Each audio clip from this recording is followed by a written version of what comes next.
Gracia y paz, amados santos. El pastor Pedro Saavedra les saluda.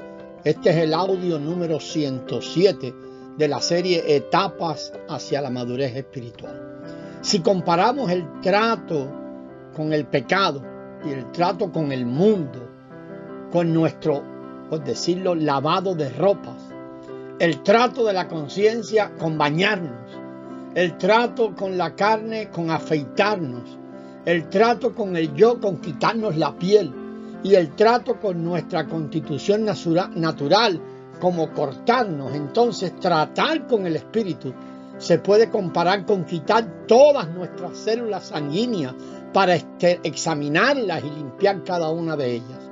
Empezando con el trato del pecado, cada paso de este tratamiento viene a ser más profundo y delicado a medida que continuamos.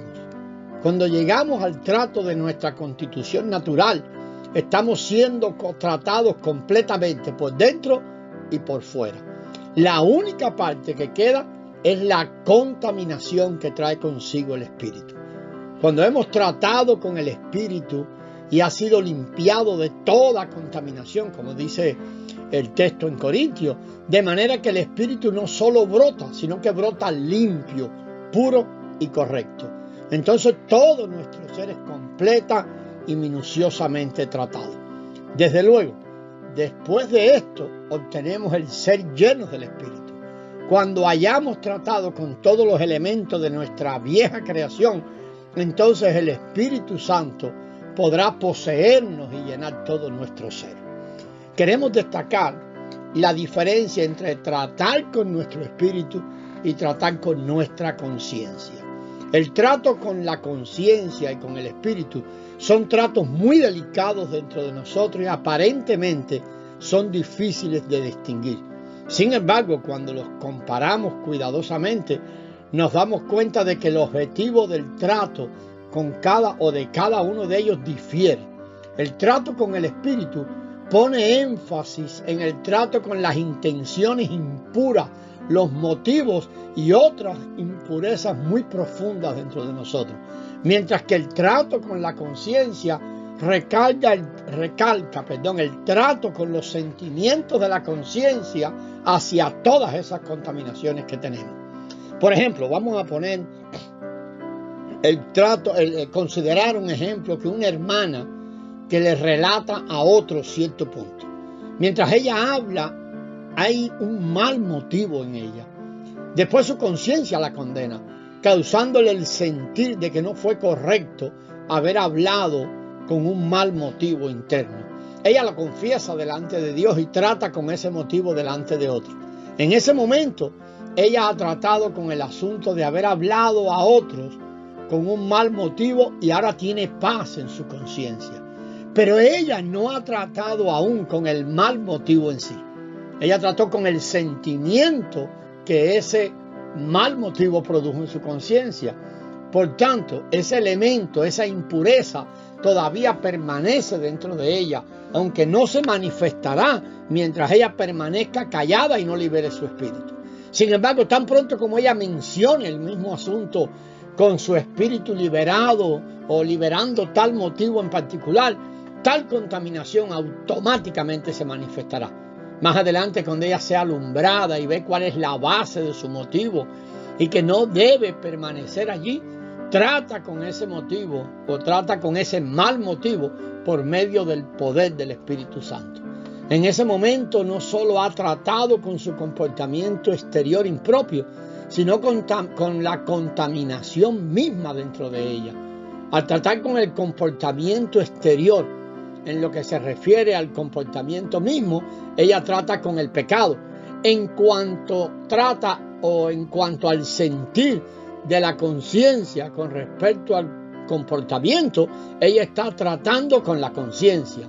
Pero mientras que el trato es con la contaminación interna, es el trato con el espíritu. Consideremos otro ejemplo. Un hermano está muy disgustado con otro y tiene muchos sentimientos de crítica y queja.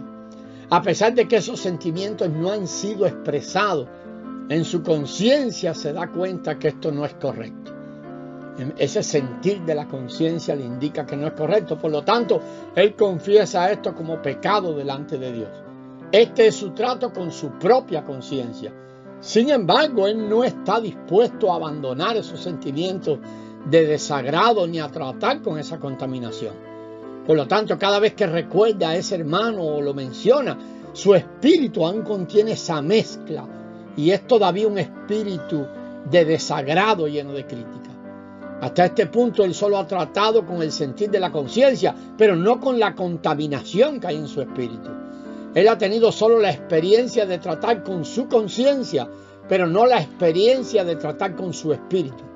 Por lo tanto, puede ser que tenga paz en su conciencia, pero las contaminaciones que hay en su espíritu todavía no han sido eliminadas. No será sino hasta que él reciba misericordia otra vez y abandone ese disgusto escondido muy profundo dentro de él, de manera que ya no haya dicha contaminación en su espíritu, que él finalmente aprenderá lo que es tratar con su espíritu. En conclusión, el trato con la conciencia es solo asunto de tratar con el sentir. Necesitamos tratar con el espíritu a fin de tratar con la naturaleza interna misma. Es solo cuando se trata con la naturaleza del asunto que podemos tratar con su raíz. Por lo tanto, tratar con el espíritu es más profundo y más severo que tratar con la conciencia. El trato con la conciencia es una lección en una etapa más baja de la experiencia espiritual en vida, mientras que el trato con el espíritu es experimentado en una etapa más avanzada en el crecimiento espiritual. Vamos a examinar ahora con más detenimiento la manera de tratar con el espíritu. Primero vamos a ver el papel de nuestra iniciativa en este asunto de tratar con el espíritu. Nos vamos a referir a la manera práctica de tratar con el espíritu y diremos que es similar a aquellos diversos tratos mencionados anteriormente con cada una de las situaciones, desde el pecado hasta la constitución natural. Primero tenemos que condenar las contaminaciones y luego tenemos que quitarlas por el poder del Espíritu Santo. Por ejemplo, si nos damos cuenta de que tenemos un espíritu torcido, necesitamos primero condenar esa perversidad como pecado. Segundo, tenemos que extirpar esa perversidad de dentro de nosotros por el poder del Espíritu Santo. A pesar de que la condenación y la eliminación se realizan por medio del poder del Espíritu Santo, provienen de nuestra propia iniciativa. Tenemos que estar dispuestos a tener dichos tratos y desearlos. Ahí es lo que llamamos nuestra iniciativa. Entonces podemos obtener el poder del Espíritu Santo. El Espíritu Santo requiere la cooperación de nuestra voluntad, que al haber sido alumbrada por el mismo Espíritu, ahora manifiesta ese deseo de ser tratado, de tratar esas cosas. Cuando Él tenga esto, nos suministrará ahora el poder para ese trato. Este es el principio básico de que llevemos a cabo estos tratos en vida. El hacer morir, que se menciona en Romanos 8:13, dice hacer morir. Quiere decir que nosotros tomamos la iniciativa de hacer morir. No quiere decir que el Espíritu Santo lo hace por nosotros. El Espíritu Santo es el medio, pero nosotros debemos tomar la iniciativa cuando la luz del propio Espíritu nos enseña aquello que debemos hacer morir. El Espíritu Santo suministra la fortaleza, pero nosotros debemos tomar la iniciativa en hacer morir las obras de la carne por medio del Espíritu Santo. Vamos a seguir, amados, sobre esto en el siguiente audio. Que la gracia del Señor sea con vosotros.